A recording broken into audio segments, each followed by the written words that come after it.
Imagine reaching into your pocket, pulling out a single $5 bill, and walking out of the grocery store with both arms full. That wasn't a dream. That wasn't a fairy tale your grandparents made up to mess with you. That was a Tuesday afternoon in 1975 America. A crisp $5 bill, the one with Abraham Lincoln looking quietly dignified on the front, could do things back then that would make your jaw drop today. It could feed a family. It could fill a tank. It could buy you a night out, a record, a memory you'd carry for the rest of your life. Cast your mind back to a time when $5 was not spare change at the bottom of your cup holder. It was real, honest-to-goodness money. And what Americans did with it, well, that's a story worth telling. Welcome, friends, to American Retold. I'm so glad you found your way here, because this channel exists for one reason and one reason only: to bring the past back to life in a way that makes you feel it, not just read about it. If you're new here, hit that subscribe button right now, because we do this every single week, and trust me, you do not want to miss what's coming. Today, we are going back to 1975, the year Gerald Ford was in the White House, the year Jaws made everyone terrified of the ocean, the year Rhinestone Cowboy was playing on every radio in every kitchen, in every corner of this great country. And we are going to spend $5 together. We're going to walk through a 1975 America and see exactly what that little green bill could get you at the grocery store, at the gas station, at the drive-in, at the diner counter, and everywhere in between. Some of what you're about to hear will make you smile. Some of it will make you laugh. And if you're honest with yourself, some of it might make you feel a quiet, aching kind of sadness for something that's gone. But that's all right. That's what remembering is for. So let's go back, and let's spend some money. To really understand what $5 meant in 1975, you have to understand the America that $5 was living in. It was not an easy time, not by a long stretch. The early 1970s had been genuinely rough on the American economy, and by 1975 the hangover was still very much with the country. The Vietnam War had finally limped to its painful close earlier that year, with the fall of Saigon in April sending shockwaves through the American conscience. Gas prices, which had been shockingly cheap for decades, had been hammered by the OPEC oil embargo of 1973. And Americans were still feeling that sting 2 years later. Inflation had been climbing steadily since the late 1960s, and in 1974 it had hit nearly 12%, the kind of number that makes your stomach turn. President Gerald Ford had taken office after the absolute political catastrophe of Watergate, inheriting a country that was exhausted, skeptical, and more than a little bruised. He famously wore a win-button whip inflation now, which, bless his heart, did not quite do the trick. Unemployment was sitting at around 8.5%. And yet, average American families were still getting by, still raising kids, still sitting around kitchen tables together in ways that feel almost foreign today. The median household income in 1975 was around $13,000 a year. The average new car cost around $4,000. A brand new house, a real honest 3-bedroom house, could be had for around $39,000. And the federal minimum wage was $2.10 an hour. So when a working man or woman earned $5, that represented roughly 2.5 hours of honest labor, 2.5 hours of work. Think about what 2.5 hours of your own labor means to you today. And then think about everything we're about to discover that $5 could do. Life was not perfect in 1975 America. But there was a texture to ordinary daily life, a richness in the small things that is genuinely worth remembering. A full cart at the grocery store. You know exactly what I mean when I say the grocery store used to feel different. Not just the prices though, the prices, but the whole atmosphere of the thing. The squeak of the cart wheels on the linoleum floor. The butcher behind the counter in his white apron, actually knowing your name.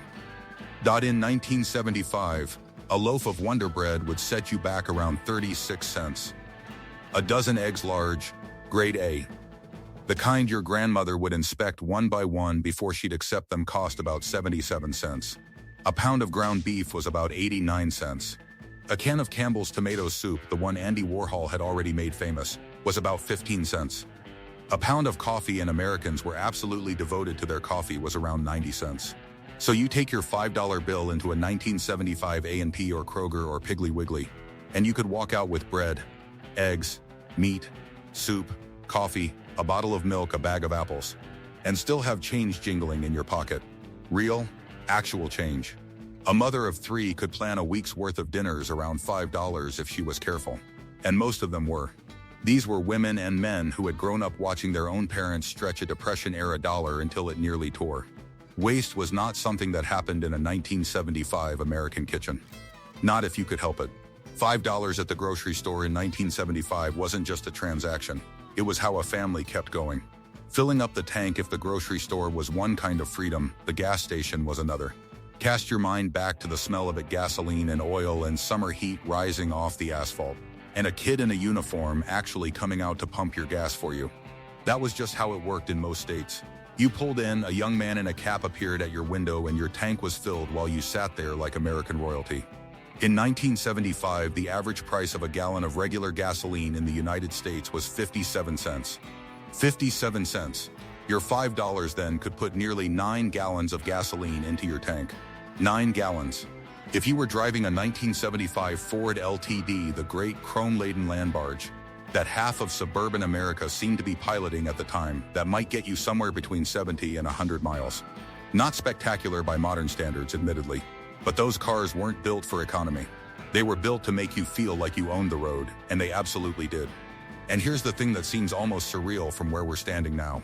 Even after the oil embargo shock, even after prices had genuinely risen from the 19-cent-a-gallon days of the 1960s, a $5 bill still took care of most of what most Americans needed most days. A tank of gas was independence. It was Friday night. It was the open highway, and the radio turned all the way up and the windows rolled all the way down. And $5 could give you all of that. A seat at the diner. There is no institution more perfectly American than the roadside diner. Neon signs buzzing in the window, swivel stools at the counter, a jukebox in the corner that actually worked, and a waitress named Donna or Beverly or June who called everyone Han and remembered exactly how you took your coffee. In 1975, a proper sit-down meal at a diner, and I mean a proper one, not just a cup of something, was remarkably affordable. A blue plate special, the kind that came with a protein, 2 sides, a roll, and a slice of pie if you played your cards right, might run you anywhere from $1.25 to $2 flat. A cup of coffee was a dime, sometimes less. Pie, a real made from scratch, lattice-topped apple pie, was about 35 cents a slice. So your $5 bill could buy you a full dinner, dessert, coffee, and leave a reasonable tip for Donna or Beverly or June. And you'd still have change left over. This was not fast food, mind you. Fast food existed. McDonald's had been spreading across the American landscape like a very cheerful, very golden-arched virus since the 1950s, but the diner was something different. The diner was where you sat across from another human being and had an actual conversation, where local farmers came in before dawn, where truckers sat at the counter at 2 in the morning and talked to whoever happened to be there. $5 bought a meal. But really, at the diner, $5 bought belonging. A night at the drive-in. Oh, the drive-in. If you were there, if you ever draped yourself across the hood of a '73 Chevy Nova under a black summer sky and watched a movie the size of a house, then you never. Not once. Forget it. In 1975, a drive-in movie theater ticket cost somewhere between $1 and $1.50 depending on where you lived. Some drive-ins charged by the carload rather than by the head. A carload price might be $3 to $4, which meant you and 4 friends could stuff yourselves into a station wagon, pay $4 between you, and watch 2 films back-to-back for less than $1 apiece. Jaws had come out in the summer of 1975 and was terrifying Americans in theaters and drive-ins from coast to coast. One Flew Over the Cuckoo's Nest was sweeping the award circuit. And if you were a teenager with a $5 bill and a driver's license and somewhere to be on a Saturday night, the drive-in was the most magical place on earth. You'd pull in, hook the little speaker onto your window, head to the snack bar for a bag of popcorn and a Coke, maybe $1.50 total, and settle in for the kind of evening that no streaming service has ever managed to replicate. Because it wasn't just about the movie. It was about the sky above you and the car beneath you and the person sitting next to you. $5 at the drive-in in 1975 was not an expense. It was an experience that people still talk about 50 years later. A record from the record store. Close your eyes for just a moment and imagine the smell of a record store in 1975. Cardboard sleeves. Something faintly dusty. The quiet crackle of whatever the staff had playing on the store system. America in 1975 was in the middle of one of the greatest creative explosions in popular music history. Fleetwood Mac was about to release Fleetwood Mac. Led Zeppelin's Physical Graffiti had just dropped in February. Earth, Wind & Fire. Elton John. Linda Ronstadt. And all of it was available on a 12-inch vinyl record for somewhere between $5 and $6.99 a new LP from your favorite artist. The kind that came in a gatefold sleeve with photographs and lyrics and liner notes you'd read a dozen times. Cost you roughly what $5 would cover. Sometimes a little more if you were buying a double album and splurging. But here's what that meant in practice. You could walk into a Peaches Records and Tapes or a local record shop on a Saturday afternoon with a $5 bill. Flip through the racks, find something that called to you, maybe something you'd heard on the radio that week. Maybe something a friend had recommended. Maybe something whose cover just looked interesting, and walk out with something that would matter to you for the rest of your life. Music wasn't background noise in 1975. You couldn't skip a song. You had to commit. You had to sit down, put the needle on, and listen. And $5 bought you that whole experience, start to finish. A trip to the movie house if the drive-in was the summer option. The movie house was the year-round ritual. And in 1975, going to the cinema was still the great American communal art form. A ticket to see a first-run film at your local theater in 1975 cost on average around $2. $2. Which meant your $5 bill could get you in, grab you a box of Milk Duds and a medium popcorn, and still leave you with something in your pocket. The films being shown in 1975 were nothing short of extraordinary. This was the year of Dog Day Afternoon and Barry Lyndon and Nashville. Shampoo, The Man Who Would Be King. And of course, the film that changed everything about how Hollywood worked, Jaws, which Steven Spielberg made for $4 million and which earned $260 million at the box office that summer alone. $2 got you into the dark. $2 bought you 2 hours in a room full of strangers who were all, every single one of them, feeling exactly the same thing at exactly the same time. That collective gasp when the shark appeared. That laughter that rolls through a theater like a warm wave. The shared silence of an ending that hits you somewhere deep. No algorithm recommended it to you. No one told you what to think about it before you'd seen it. You just went. $5 took care of the whole evening, start to finish. And you went home talking about what you'd seen. The Corner Pharmacy A&B 5 A&B dime. There is one more place that $5 ruled in 1975, and it doesn't get nearly enough credit. The Corner Pharmacy. The 5 and dime. The Woolworths with the lunch counter and the spinning rack of birthday cards, and the glass case full of things that cost between 30 cents and $1.99. In 1975, a bottle of Bayer aspirin, the big one, the family size with 100 tablets, cost about 89 cents. A tube of Colgate toothpaste was around 50 cents. A bottle of Coppertone suntan lotion for summer was about $1.25. A pack of Wrigley's spearmint gum was 10 cents. A Hershey bar, the full-size one, was 15 cents. A roll of Kodak film, because every memory in 1975 required actual physical film that you'd nervously hand over at the pharmacy counter and wait a week to see developed, was around $1. $5 in a 5 and dime was practically a shopping spree. And there was something about those stores, the low ceilings, the fluorescent hum, the way everything was arranged so you could see it all at once, that made buying simple things feel like a genuine pleasure. You didn't need anything fancy. You just needed the small things, and $5 made sure you had them. Now, before we go any further, let me hit you with a few things that might genuinely surprise you. Did you know that in 1975, a first-class postage stamp cost only 13 cents? You could mail 8 letters for $1, which means your $5 bill could send 40 letters to 40 different people across the entire country. The postal system in 1975 was the internet of its day, and people used it accordingly. Did you know that McDonald's most famous menu item, the Big Mac, cost 65 cents in 1975? Your $5 bill could buy you 7 Big Macs and still have change left over. The Big Mac Index, which economists later developed as an informal measure of purchasing power, was essentially born from the fact that this burger was reliably priced and universally available. In 1975 America, fast food was genuinely a budget option, not a guilty splurge. Did you know that in 1975, a brand new Schwinn bicycle, the kind every kid in America desperately wanted, parked outside their house on Christmas morning, cost around $60 to $80? Which means that if a family had been quietly setting aside $5 a week for just 3 months, they could walk into a bike shop and buy their child a machine of pure freedom. Small, steady savings meant something in 1975. Because small amounts of money meant something in 1975. Let's be honest with each other for a moment. Because this channel is not in the business of pretending the past was perfect.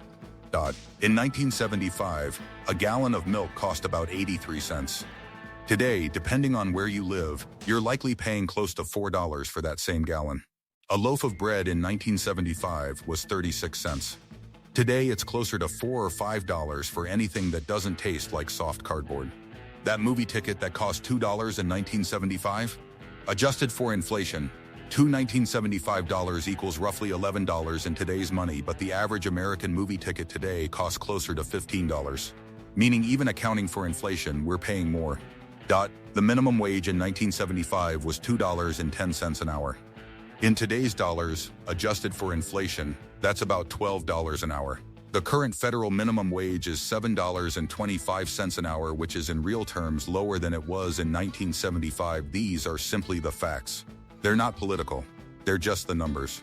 And they tell a story about what happened to the purchasing power of ordinary working Americans over the past 50 years. Now, 1975 had its own very real problems: inflation, unemployment, political scandal, the psychological wound of Vietnam, and no one is suggesting we trade what we have today for what they had then. Modern medicine, modern technology, modern opportunity, these things matter enormously, but there is something specific that $5 represented in 1975, a genuine sufficiency, a meaningful amount that it simply does not represent today. And the next time you hand over a $5 bill and get almost nothing back, it might be worth a quiet moment to remember what that same bill could do. Now I want to hear from you. Because here's the truth: I can give you the facts and the prices and the history, but the people who actually lived through 1975 carry something no research can capture. They carry the memory of it. So if you were around in 1975, whether you were a child or a teenager or a young adult just starting out, I want you to scroll down to that comment section right now. Tell me one specific thing you remember spending money on in the 1970s. Maybe it was a particular record you saved up for. Maybe it was a Friday night at the drive-in with someone who mattered. Maybe it was the way your mother stretched a small amount of grocery money into an entire week of dinners that somehow never felt like sacrifice. Here's my question for you today, and I mean it genuinely. What is the one thing you miss most about what money could do in those days? Not just the price, the feeling, the freedom of it. Tell me in the comments. I read every single one. We started today with a $5 bill. Just a small green rectangle of paper with Abraham Lincoln's face on it. And what we found when we walked through the grocery store and the gas station and the diner and the drive-in and the record store and the five and dime was something much larger than $5. We found a world where ordinary people, living ordinary lives, had access to ordinary pleasures without having to perform a monthly audit of their bank accounts first. Where a working man or woman earning minimum wage could still take their family to a movie on Saturday, fill the tank on Sunday, and put food on the table Monday through Friday. That is not a small thing. That is not nostalgia talking. That is a measurable, documented fact of what life was like for millions of Americans in 1975. And while we can't go back, and honestly, there are good reasons we wouldn't want to go back entirely, we can remember. We can honor the people who built their lives on those amounts of money, with dignity and love and genuine satisfaction. Your grandparents, your parents, maybe you yourself. The America of 1975 was complicated and imperfect and struggling with things both old and new. But there was something in the scale of daily life, something in the relationship between what you earned and what things cost that made the small moments feel possible. That made a Saturday afternoon or a Friday night feel like something you had actually earned and could actually enjoy. And maybe that's worth holding on to. Not the prices, we can't have those back, but the spirit of it. The idea that ordinary life should include room for ordinary pleasure. That is not too much to ask. That is, or at least it ought to be, the American dream. If this video meant something to you today, please do hit that like button. It costs you nothing, and it means the world to this channel. Subscribe if you haven't already, because we do this every single week. And next time we are going somewhere you are absolutely going to want to visit. We're going back to 1965 to find out what $1 could buy you in the golden age of American prosperity, and I promise you, the numbers are going to be even more jaw-dropping than today. I'll see you there. Same channel, same fireplace. American Retold.